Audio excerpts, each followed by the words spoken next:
हमारा गर्ज ये था कि ये दीन का मसला है, मजहब का मसला है, मस्जिदों का मसला है और इस पर कम से कम सियासत होनी चाहिए। हमारा गर्ज ये था जो PDP की तरफ से वक्फ अमेंडमेंट को लेकर हमने रेजोल्यूशन उठाया था और स्ट्रॉन्गेस्ट वर्ड्स में कंडेमनेशन की थी। हमें लगा कि इस असेंबली में 60 मुसलमान MLA हैं, वो इकट्ठे इस रेजोल्यूशन को सपोर्ट भी करेंगे और वक्फ अमेंडमेंट बिल को स्ट्रॉन्ग कंडेमनेशंस में एक रेजोल्यूशन पास करेंगे। बट अनफॉर्चुनेटली तवारीख में पहली बार हुआ है कि एक मुस्लिम मेजॉरिटी रीजन अपनी दरगाहों के लिए, अपनी मस्जिदों के लिए अपने ही MLA खड़े नहीं हुए और अनफॉर्चुनेटली जहां वेस्ट बंगाल, कर्नाटका, तमिलनाडु जैसे स्टेट्स मुसलमानों के लिए खड़े हुए, एक Muslim majority region, Muslim majority assembly और जहां मुसलमान चीफ मिनिस्टर थे, वहां हम भी उस MLA थे। ये असेंबली, ये ऐवान अपने लोगों के लिए, अपनी मस्जिदों के लिए, अपनी ज़ियारतों के लिए, अपनी मस्जिदों के लिए खड़ा नहीं हुआ। ये बहुत एक हम सभी लोगों की तरफ से एक बिट्रेयल है अपनी कौम के साथ और मैं समझता हूँ उसमें हम लोग भी है, चाहे हम फेल हुए, नाकाम हुए, वजूहात जो भी है, तो लेकिन कसूरवार हम भी है। कल जब इन ज़ियारतों की वजह से, जहाँ मुफ्ती साहब की ज़ियारत हो, जहाँ दरगाह की ज़ियारत हो, या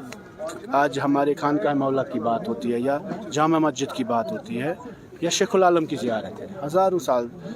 से ये वहाँ पे खड़े हैं, तो इन इंस्टीट्यूशंस पे अगर कोई हमला है, दावा है, तो हमें ईमान से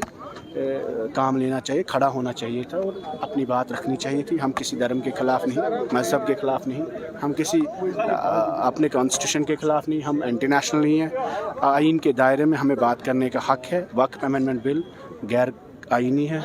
और इसमें मुसलमानों से कहीं ना कहीं ये खदशा है कि हमसे हमारी मस्जिद ज़ियारतें छीनी जा रही है और अनफॉर्चुनेटली जम्मू कश्मीर की हुकूमत इस बड़े मुद्दे पे BJP का साथ दे रही है। वहीद साहब, हमने देखा कल एक्स राज चीफ की बुक का एक पेज जो है वो काफ़ी सुर्खियों में रहा, जिसमें उन्होंने कहा कि फारूक अब्दुल्ला ने जो है प्राइवेटली एब्रोगेशन ऑफ आर्टिकल 370 और 35 को सपोर्ट किया, मगर हमने देखा कि जब मीडिया हाइप उसको मिली तो कहीं ना कहीं जो है उन्होंने अपना स्टेंजा चेंज किया। क्योंकि हम ये सब समझ, जैसे महबूब जी ने कहा कि हमने यूनिटी की बात की, no two Kashmiris have a reason today to fight, लेकिन यूनिटी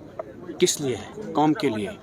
370 के लिए, स्टेटहुड के लिए, वक़फ़ के लिए। अगर वो मुद्दा ही नहीं है, अगर अमर सिंह दुल्लत साहब रॉ के चीफ रहे, कश्मीर को कीनली फॉलो करते हैं, फारूक साहब के दोस्त है, घर में रहते हैं, सबसे ज़्यादा क्लोज ही दोस्त है, जो उनके लिए किताब लिखे, हमारे लिए तो नहीं लिखी, तो गर्ज जो उन्होंने कहा,